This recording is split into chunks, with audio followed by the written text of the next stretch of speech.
রাধে বন্ধুরা, জয় শ্রীকৃষ্ণ। আশা করব সকল দর্শক বন্ধুরা সবাই খুব ভালো আছো, সুস্থ রয়েছো। রাধাকৃষ্ণ সেবার আরও একটা নতুন ব্লগে সকলের অনেক স্বাগত। আজকের ব্লগ হতে চলেছে শ্রীকৃষ্ণের সিঙ্গার দর্শন। আর 1 জানুয়ারি উপলক্ষে রাধাকৃষ্ণ দুজনকেই সিঙ্গার করা হয়েছিল। আর এখন চলছে শ্রীকৃষ্ণের সমস্ত পুরানো যে জুয়েলারিগুলো পরানো হয়েছিল সেগুলো সরিয়ে ফেলা, কারণ এর পরে শ্রীকৃষ্ণকে ক্লিন করা হবে, তারপরে আবার নতুন সিঙ্গার শুরু করা হবে। আর এর জন্য চাই সমস্ত জুয়েলারিগুলো সরিয়ে ফেলা। অলরেডি চ্যানেলে রাধারানীর সিঙ্গার ভিডিও আপলোডেড হয়ে গেছে। রাধারানীকে কিভাবে সিঙ্গার করা হয়েছে, তো যারা এখনও দেখতে পাওনি বা যারা এখনও দেখোনি, লিংক দিয়ে দেব, অবশ্যই দেখে নিতে পারো।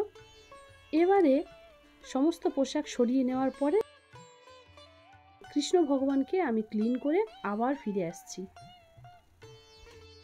তো দেখো বন্ধুরা, এখন পোশাক পরানো হয়ে গেছে। আর ক্লিন করার পরে ঠান্ডাও লাগে। আর এই ঠান্ডাতে শ্রীকৃষ্ণকেও আমি বেশিক্ষণ খালি গায়ে রাখতে চাইনি, তাই পোশাকটা পরিয়ে দিয়েছিলাম তাড়াতাড়ি। পোশাকটা একদমই বেশ বড় লং ধরনের। তো এই পোশাকগুলো কিভাবে বানাই, পোশাক বানানোর ভিডিও আমার চ্যানেলে আপলোডেড রয়েছে। তো পোশাকগুলো যদি তোমরা কেউ দেখতে চাও অবশ্যই দেখে নিতে পারো পোশাকগুলো কিভাবে বানানো হয়। আর পোশাকের ভিডিও আমি অনেকগুলো পোশাক বানাতে পারিনি, এবছর একটাই পোশাক বানিয়েছিলাম। এই পোশাকগুলো আগে থেকেই বানানো হয়েছিল আগের বছরে। তো এই পোশাকগুলো বানাতে অনেক সময় লেগে যায়, আর আমার সময়টা অ্যাডজাস্ট হয়ে ওঠে না, তাই এবছর একটাই পোশাক বানিয়েছি। যতটা বানানো হয়েছে আমি সেই বানানোর ভিডিওটা শেয়ার করার চেষ্টা করেছি। এখনও কিছু বাকি রয়েছে কাজ। তো এখন দেখছো শ্রীকৃষ্ণের কোমরে একটা কোমরবন্ধনও পরিয়ে দিয়েছি। আর বন্ধুরা, এবারে যে গ্রিন আর রেডের কম্বিনেশানে, দুই কালার কম্বিনেশানে যে পোশাকটা বানিয়েছি, এবারে ভাবছি যে মাথায় যে ধরনের এতদিন যে পাগড়ি সিস্টেমে যেগুলো বানাতাম, এটা না বানিয়ে একটা টুপি বানিয়ে দেবো। রাধারানীকে টুপি হয়তো নাও বানিয়ে দিতে পারি, তবে শ্রীকৃষ্ণকে এবারে একটা টুপি বানিয়ে দেওয়ার ভীষণ ইচ্ছা রয়েছে। তো দেখা যাক। আর এখানে আমি একটা জুয়েলারিও পরিয়ে দিলাম। এখানে সবটাই অক্সিডাইজের জুয়েলারি ব্যবহার করছি। আর এই জুয়েলারিগুলো কিন্তু আমি লোকাল মার্কেট থেকে নিয়ে থাকি। আর এইটা গলার সেটটা পরিয়ে দেখছিলাম যে কেমন লাগে, তো ভালো লাগছিল না বলে আবার পুরানোটাই পরিয়ে দিতে হয়।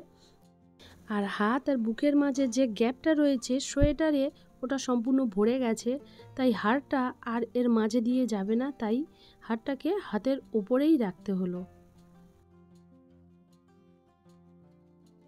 জুয়েলারি নিয়ে অনেক প্রশ্ন আসে যে জুয়েলারিগুলো কোথা থেকে নেওয়া হয়, তাই বারবার বলা যে জুয়েলারিগুলো এই অক্সিডাইজের জুয়েলারি বা কিছু গোল্ডেন জুয়েলারি রয়েছে যেগুলো আমি একদমই লোকাল মার্কেট থেকে নিয়ে আসি, যেগুলো মানুষের জন্য আসে।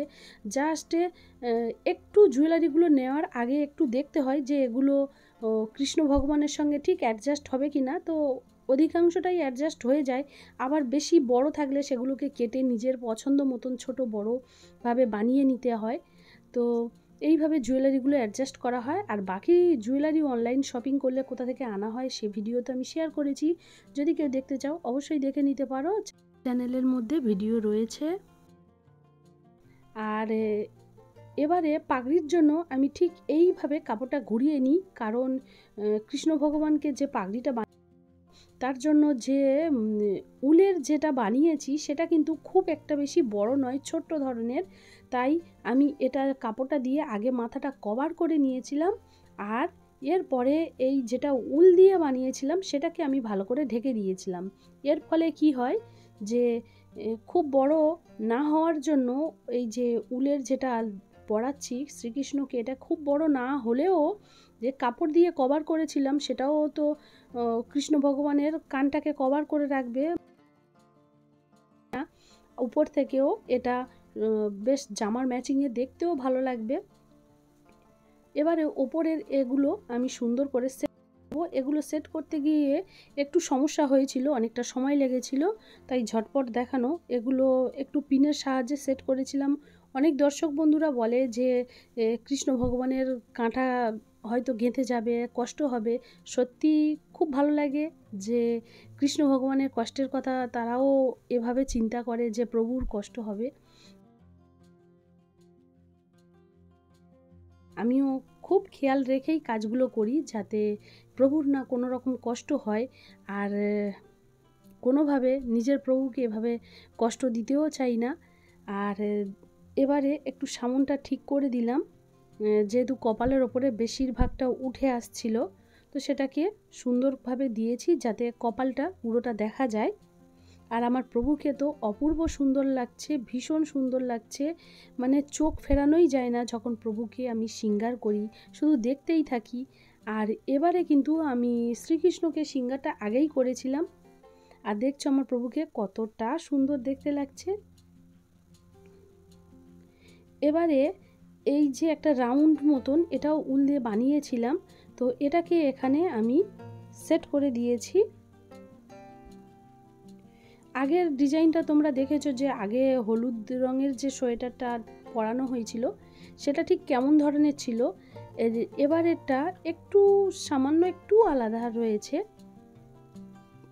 আর সামনে এইভাবে একটা জুয়েলারিগুলো দিয়ে একটু অন্যরকম লুক দেওয়ার চেষ্টা করছিলাম। আর গলায় যে সেটটা দিয়েছি এটা দিয়েই আমি কানের সেট দিয়েই আমি কানেরটাও পরিয়ে দিচ্ছি। আসলে বন্ধুরা, যখন আমরা কোনো কিছু কেনাকাটা করতে যাই, সব থেকে মাথায় মধ্যে এটা থাকে যে আমার প্রভু শ্রীকৃষ্ণ এবং রাধারানীর জন্য কিছু নিতে হবে। আর তখনই যদি কিছু ভালো লেগে যায় বা দেখি যে বেশ মাপের গয়নাগুলো রয়েছে, তো সেখানে না ভেবে আগে গয়নাগুলো নিয়ে ফেলি। কারণ কৃষ্ণ ভগবান এবং রাধারানীকে সাজাতে আমার ভীষণ ভালো লাগে। একটা সময় ভীষণ আশা হয়েছিল যে আমি যেন প্রভুকে সাজাতে পারি। এই সৌভাগ্য স্বয়ং রাধারানী বানিয়ে দেয়। তার জন্য আজ আমি প্রভুকে নিজের খুশি মতন সাজাতে পারি।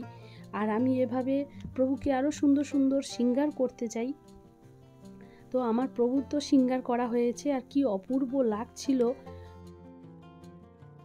শৃঙ্গারের পরে এবারে আমি পায়ের নপুরটাও পরিয়ে দিয়েছি। আর এই নপুরটা কিন্তু আমি প্রায় 1 বছর আগেই কিনেছিলাম, বাট এটা পরানো হয়নি কারণ 2 জোড়া নপুর কিনেছিলাম।